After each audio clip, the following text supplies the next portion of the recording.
नमस्कार, मी भारती. झटपट स्वादिष्टमध्ये मी आपला स्वागत करत आहे. आज मी तुमका दाखवतलं आहे तिसऱ्याचा कालवण.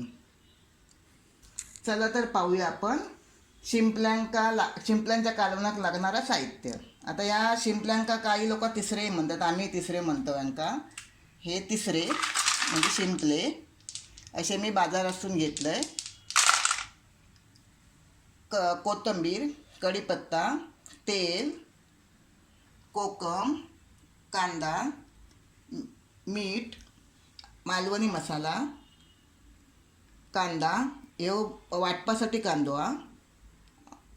आला, 10-15 लसणीचे पाकळे, सुका खोबरा आणि हा ओला खोबरा आणि हे 2 मी बारके बटाटे घेतलं आहे. आता हे आपले सगळ्यात पहिले आपले शिंपले हे तिसरे आपल्या धुवून घेऊचे आहेत आणि हे चांगले 3-4 पाण्यातून आपल्या धुवून काढूचे आहेत शिंपले.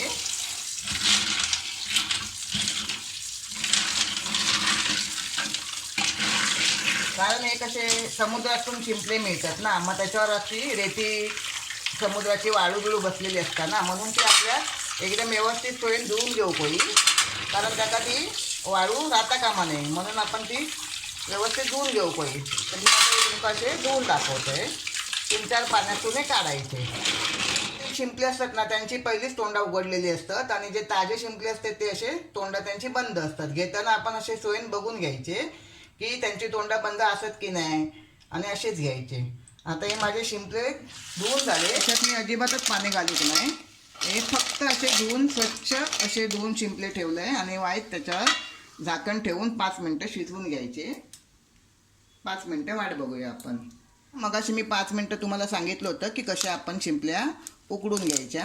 हे बघा 5 मिनटात ते आपणच त्याला पाणी सुटतं शिंपल्यांना आणि हे बघा असे उकडून झाले आहेत. आता आपण त्यांना गॅस बंद करून थंड झाल्यावर त्यांचा आपण एक शिपी काढून घेऊया. उकडताना आहे ना बिलकुल त्याच्यामध्ये पाणी टाकायचं नाही आहे. फक्त स्वच्छ शिंपल्या धुवून त्या उकळत ठेवायच्यात आपल्याला. फक्त 5 मिनटात त्या उकळून होतात आणि आपणच त्याची तोंडं उघडली जातात. आता आपण त्या खोलून घेऊया. मास आहे ना ह्या हे बघा अशी आपल्याला एक शिपी बोलतो. एक शिपीत मास असतं, एक शिपी रिकामी असते. मग आपल्याला ज्या शिंपलीत मास आहे ना तेच घ्यायचं आहे. कधी कधी याच्यामध्ये पण थोडंसं असं मास असतं तर आपण असं या शिंपलीनेच काढून घ्यायचं आहे. हे बघा हे असं, हे बघा हे असं आपल्याला काढून घ्यायचं आहे. हे बघा आता आपण एक शिपी अशी काढून घेतली आहे. हे बघा सगळ्या शिंपल्याच्या मी एक शिंपल्या ज्या होत्या त्या टाकून दिल्या आहेत आणि ज्याच्यामध्ये मांस होते त्या शिंपल्या मी अशा घेतल्या आहेत. आणि उकळून झाल्यानंतर हे असं पाणी येतं आणि हे पाणी आपल्याला टाकून द्यायचं नाही आहे, कारण ह्या पाण्यामध्येच मेन सत्व असतं आणि याच्यामध्ये ना कधी कधी खाली रेती वाळू असं थोडंसं काळसर असं रेती वाळूसारखं असतं. तर आपल्याला हे पाणी असं गाळून घ्यायचं आहे. हे बघा मी तुम्हाला दाखवते. थोडेसे त्याच्यामध्ये असे कधीतरी बारीक बारीक कण असतात म्हणून आपल्याला असं हे गाळून घ्यायचं आहे. आता आपण हा तवा तापत ठेवला आहे आणि आपण कांदा हा त्याच्यामध्ये टाकला भाजण्यासाठी. छानपैकी हा कांदा आपल्याला लालसर रंगावर परतून घ्यायचा आहे.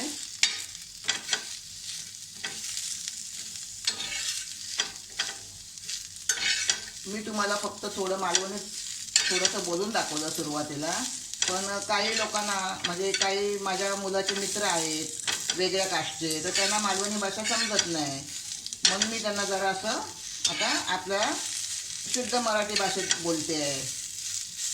कारण नंतर मग ते बोलतात काय ना काकू तुमचं आम्हाला बोलणं समजलं नाही, तुम्ही काय बोललात, म्हणून मी आता हे तुम्हाला मराठी भाषेत असं स्पष्ट असं शुद्ध भाषेत बोलून दाखवते. बघा हे आता आपलं थोडं कांदा लालसर होत आला आहे. आता याच्यामध्ये आपण थोडी लसूण टाकूया. मी 10-12 पाकळ्या लसणाच्या घेतल्या आहेत आणि थोडंसं आलं घेतलं आहे. ते पण त्याच्यावर आपल्याला भाजून घ्यायचं आहे, कारण मग त्याच्या कांद्याबरोबर त्या आल्या लसणाचा कच्चेपणा निघून जातो. तर बघा आपला हा कांदा व्यवस्थित आलं लसूण व्यवस्थित आपलं भाजून झालं आहे. त्यात आता आपल्याला हे ओलं खोबरं टाकायचं आहे. ओलं खोबरं सुद्धा आपल्याला व्यवस्थितपणे असं लालसर रंगाचं येईपर्यंत भाजून घ्यायचं आहे. आता आपले ओलं खोबरं सुद्धा व्यवस्थितपणे भाजून झालं आहे. आता त्यात आपण हे थोडं सुकं खोबरं टाकूया. सुकं खोबरं सगळ्यात शेवटी यासाठी टाकायचं आहे की सुकं खोबरं पटकन भाजलं जातं, म्हणून आपल्याला शेवटला टाकायचं आहे. आणि ते करपायला द्यायचं नाही आहे. करपल्यानंतर त्याचा एक कडवटपणा येतो, म्हणून आपण शेवटी सुकं खोबरं टाकायचं आहे. 2-3 मिनटं त्यालाही परतून घ्यायचं आहे, कारण ते पटकन भाजलं जातं.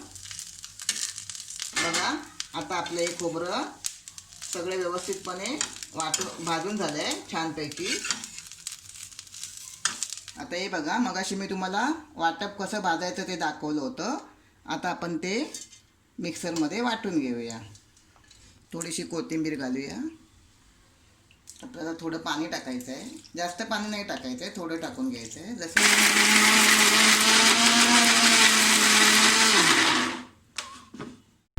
चला तर आपण आता फोडणीला घालूया. मी आता हा टोप तापत ठेवला होता.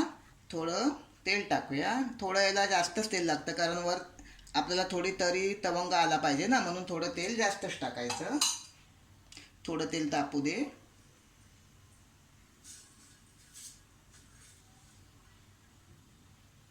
तेल तापलंय, कढीपत्ता टाकूया.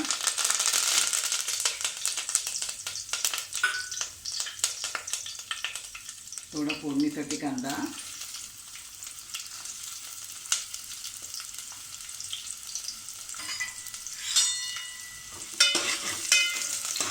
थोडा कांदा आपला परतून घेऊया. गुलाबी रंग येईपर्यंत आपल्याला कांदा परतून घ्यायचा आहे. बघा आता आपल्या हा कांद्याचा रंग पूर्णपणे बदलला आहे, म्हणजे गुलाबीचा रंग असा झालेला आहे. आता आपण त्याच्यात मालवणी मसाला घालूया. हा माझा घरचा मालवणी मसाला आहे, मी हा घरीच बनवते.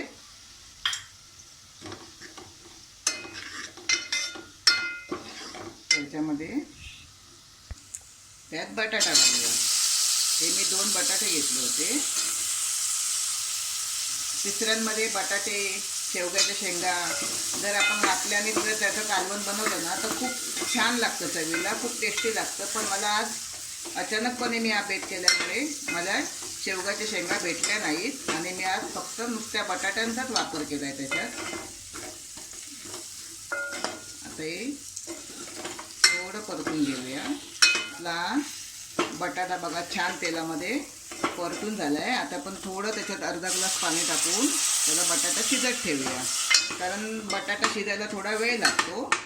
आणि तिसऱ्या आपल्या ह्या उकडून काढल्यामुळे पहिल्या शिजून आलेल्या आहेत, तर थोडा बटाटा शिजू देत. आणि आपण जर बटाट्याबरोबर जर तिसऱ्या टाकल्या तर ते सगळे त्याचे शिंपल्याच राहतील आणि मांस त्याचं सगळं आतमध्ये पडेल. तर आपण थोडा वेळ 5-1 मिनटात बटाटे शिजून घेऊया. 5 मिनटं वाट बघूया आपण. हे बघा आता आपल्या बटाट्याला उकळी आली आहे. आपण 5 मिनटं शिजत ठेवला होता बटाटा. आता थोडा तो बटाटा शिजत आला आहे, आपण असं बघायचं. आणि आता याच्यात आपल्याला या शिंपल्या टाकायच्या आहेत, कारण शिंपल्यांबरोबर पण थोडा तो शिजवायचा आपल्याला, कारण शिंपल्याही शिजून घ्यायच्या आहेत. आपण फक्त वाफेवरनं काढलेल्या ना, मग आता या बटाट्याबरोबर आपण त्याला शिजू देऊया. बघा मगाशी आपण हे बटाटे आणि तिसऱ्या शिजत ठेवल्या होत्या. आता बटाटे आपले छानपैकी शिजले आहेत. त्याच्यामध्ये आता आपण वाटप टाकूया. हे मी तुम्हाला मगाशी वाटप दाखवलं होतं. आता हे आपण त्याच्यामध्ये वाटप टाकूया. थोडं पाणी टाकूया. आता आपल्याला किती जाडसर पातळ, एकदम पातळ बनवायचं नाही आहे, मिडियमच आपल्याला हे कालवण बनवायचं आहे. कारण आपण हे कालवण बनवतो, मसाला बनवत नाही आहे. मसाला बनवला तर असं घट्टसर बनवायचं आहे. तिसऱ्या मसाला करायचा असेल तर असं सुक्या बनवतो. आता आपल्याला हे भाताबरोबर खायचं असतं आणि आमच्याकडे भातच जास्त लागतो. मालवणी लोकांना तुम्हाला माहिती आहे भातच जास्त लागतो आणि आम्ही जास्त करून भाताबरोबरच खातो.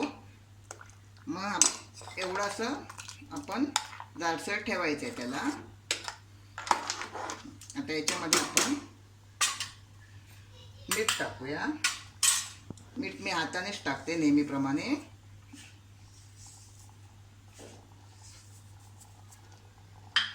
आणि कोकमं टाकूया. 5-6 कोकमं टाकायचे आहेत. तुम्हाला जर कोकमं आवडत नसतील, तुमच्याकडे नसतील, तर तुम्ही टॅमॅटोही टाकू शकता. मी कोकमं टाकले. आणि आता ह्याला आपल्याला थोडी उकळी काढायची आहे. म्हणजे आपलं ते जे वाटण जे आहे ते त्यातमध्ये छानपैकी शिजू द्यायचं आहे. हे बघा, आता आपल्या कालवणाला छानपैकी उकळी आली आहे आणि आपलं तिसऱ्यांचं कालवणही तयार आहे. हे बघा. जर तुम्हाला माझा व्हिडिओ आवडला असेल तर माझ्या व्हिडिओला लाईक करा, शेअर करा आणि सबस्क्राईब करा.